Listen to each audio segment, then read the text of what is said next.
আমাকে যখন বলা হয় একদম আমার মতো করে ডিজাইন করে দেওয়ার জন্য, তখন আমার মাথায় একদম টেনশন ঢুকে যায় যে কিভাবে আমি কি ডিজাইন করব আসলে মাথায় আসে না। রেফারেন্স পিকচার দিলেও কিন্তু আসলে সেটা ভালো। একটু অন্যরকম হলেও জানিয়ে বুঝিয়ে অর্ডারটা কনফার্ম করলে তারপর কিন্তু ওটা করাই ভালো। কারণ নিজের মতো ডেকোরেশন করতে গেলে আবার এটা হওয়ার চান্স থাকে আসলে আমার কাস্টমারের কি পছন্দ হচ্ছে কিনা।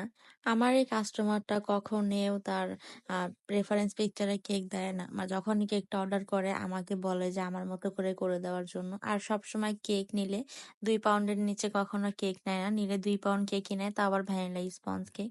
ভ্যানিলা স্পঞ্জ কেকটা তার অনেক বেশি পছন্দের।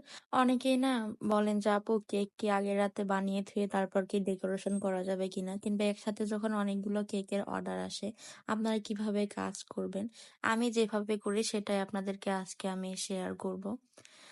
আমি এই কেকগুলো সাথে আমার অনেকগুলো কেকের অর্ডার ছিল। তো আমি আগের দিন রাতে কেকগুলো বানিয়ে ক্রাম্ব পুডিং করে রেখে দিয়েছিলাম। তারপর সকালবেলা উঠে ফাইনাল ডিজাইনটা করি। এভাবে করলে আসলে সময়টা বাঁচে। যেহেতু শীতের দিনে দিনটা অনেক ছোট থাকে, তো এইজন্য আমি এই কাজগুলো করি। আর বেশিরভাগই যখন বেশি অর্ডার থাকবে আপনারা এই কাজটা করতে পারবেন। যদি ক্রাম্ব পুডিং করে নাও রাখেন, তারপরে যে কেকের বেসগুলো আছে সেগুলো বানিয়ে তারপর আপনারা রাখতে পারেন। পরের দিন ডেকোরেশন করতে পারেন। আমার কাছে এটা অনেক বেশি সুবিধার মনে হয় যে আগের দিন যদি আমি কেকগুলো বানিয়ে ক্রাম্ব কোটিং করে রেখে দিই তাহলে কিন্তু আমার সময়ও বাঁচে আর ডেকোরেশন অনেক ইজি হয়। ক্রাম্ব কোটিং করে নিলে হয় কি কেকের ফিনিশিং অনেক তাড়াতাড়ি চলে আসে আর বেশি পরিমাণে ক্রিম লাগে না। কেকের মধ্যে কিন্তু অতিরিক্ত কোনো কিছুই ভালো লাগে না। অতিরিক্ত মিষ্টি, অতিরিক্ত ক্রিম এগুলো কিন্তু আসলে সবাই পছন্দ করে না। তো বেশিরভাগ মানুষই এত বেশি ক্রিম পছন্দ করে না। আমার কাছেও তেমন ক্রিম পছন্দ না, এত ক্রিম দিয়ে ডেকোরেশন করা। এজন্য আমি সবসময় চেষ্টা করি যে স্বাভাবিকভাবে সবকিছু করার জন্য। আসলে অতিরিক্ত মাত্রায় তো কোনো কিছুই ভালো লাগে না। এত বেশি অতিরিক্ত যদি ক্রিম দেই তাহলে কিন্তু কেকই খুঁজে পাওয়া যাবে না। আর অনেক কাস্টমারই কিন্তু আমার কাছে এটাই বলে যে আপু আপনি ক্রিম একদম অল্প পরিমাণে দিবেন। আর আপনার কেকগুলো আমার কাছে ভালো লাগে। আপনার মিষ্টির যে ব্যালেন্সটা সেটাও ঠিক থাকে, ক্রিমটাও ঠিক থাকে। তো এই কেকটা আমি তেমন ক্রিম দিয়ে ডেকোরেশন করিনি। আর একটু ফ্লোরাল ডিজাইনই করব।